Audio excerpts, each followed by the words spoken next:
Hello viewers, আসসালামু আলাইকুম। রাখি কিচেনের পক্ষ থেকে আপনাদেরকে জানাই আন্তরিক শুভেচ্ছা এবং অভিনন্দন। আজ আমি আপনাদেরকে একটা স্পঞ্জিং কেক বানিয়ে দেখাবো কিভাবে অতি সহজে স্পঞ্জিং কেক বানানো যায়। দেখেন, আমি এখন একটা কেক বানাবো। এই কেক বানানোর জন্য আমি এখানে নিয়েছি 4টা ডিম। ডিমটাকে আমি ফাটিয়ে নিচ্ছি। এভাবে কুসুম থেকে আলাদা করে, সাদা অংশটা আলাদা, কুসুমটা আলাদা করে নিব।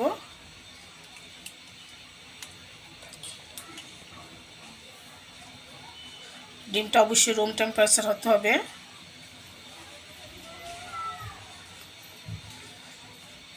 আপনারা এইভাবে আলাদা করে নিতে পারেন কুসুম থেকে।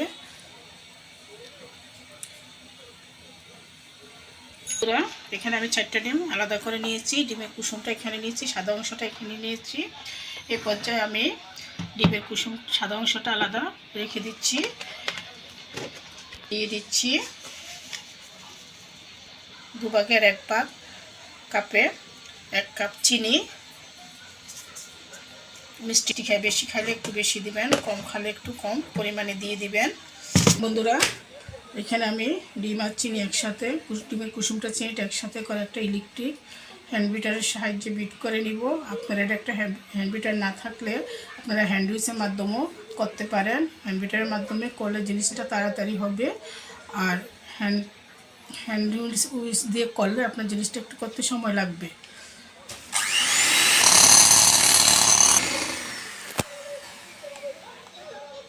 দেখেন বন্ধুরা, আমি একটা ইলেকট্রিক হ্যান্ড বিটারের সাহায্যে বিট করে নেওয়ার পরে আমার ডিমের কুসুমটা কালারটা আলাদা হয়ে গেছে। এই পর্যায়ে আমি দিয়ে দিব এখানে রান্না করার রেগুলার তেল 3 ভাগের 1 ভাগ 1 চামচ দিয়ে দিচ্ছি। আবার ইলেকট্রিক হ্যান্ড বিটারের সাহায্যে বিট করে নিব। বন্ধুরা, এখানে আমি লবণ দিয়ে দিচ্ছি পরিমাণ মতো। বন্ধুরা, আমার ডিমের কুসুমটা বিট করা হয়েছে। এটা এরকম ফ্লাফি হয়েছে।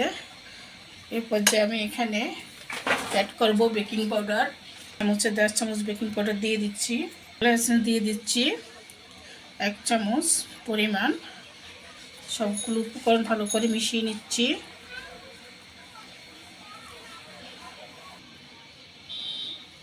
দেখেন বন্ধুরা, এর সাথে আমি একটা অরেঞ্জ কালার দিয়ে আমি একটা কালার স্পঞ্জিং কেক বানাবো।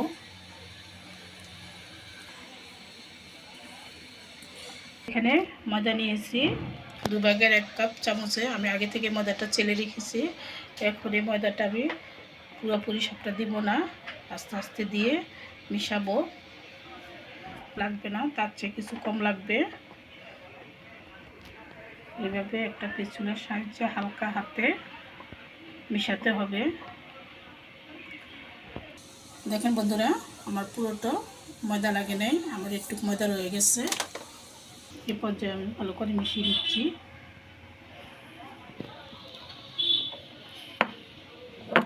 বন্ধুরা, আমার কেকের ব্যাটারটা রেডি হয়ে গেছে। এই পর্যায়ে আমি এটা একটা আলাদা জায়গায় রেখে দিয়ে এখন একটা ফোম তৈরি করে নিব দিয়ে ইলেকট্রিক হ্যান্ড বিটারের সাহায্যে। দেখেন বন্ধুরা, আমি ডিমের সাদা অংশটা দিয়ে একটা ফোম তৈরি করে নিচ্ছি। দেখেন বন্ধুরা, আমি ডিমের সাদা অংশের সাথে এখানে আইসিং সুগার দিয়ে দিচ্ছি। এটা একবারে দিব না, 2-3 বার করে এটা মিশাবো।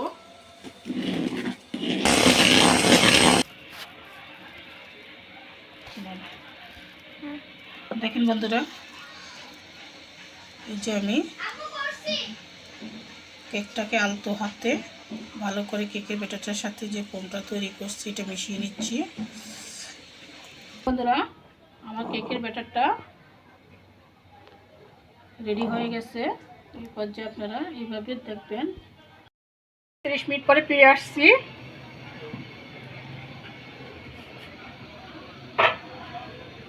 আর কেকটা মশলা দিলে কতটা সুন্দর হয়েছে আমি আপনাদেরকে চেক করে দেখাচ্ছি আমার কেকটা হয়েছে কিনা। দেখেন বন্ধুরা,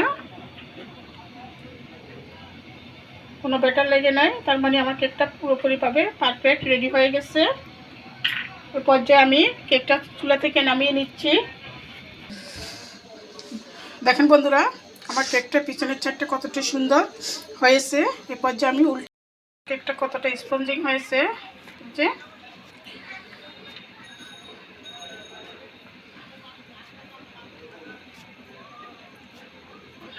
স্পঞ্জিং হয়েছে। আমার এই কেকের রেসিপিটা যদি আপনাদের ভালো লেগে থাকে তাহলে অবশ্যই আমাকে একটা লাইক, শেয়ার, কমেন্ট করবেন। অবশ্যই আমার চ্যানেলটাকে সাবস্ক্রাইব করবেন। এই বলে এখানে আমি বিদায় নিলাম। আসসালামু আলাইকুম।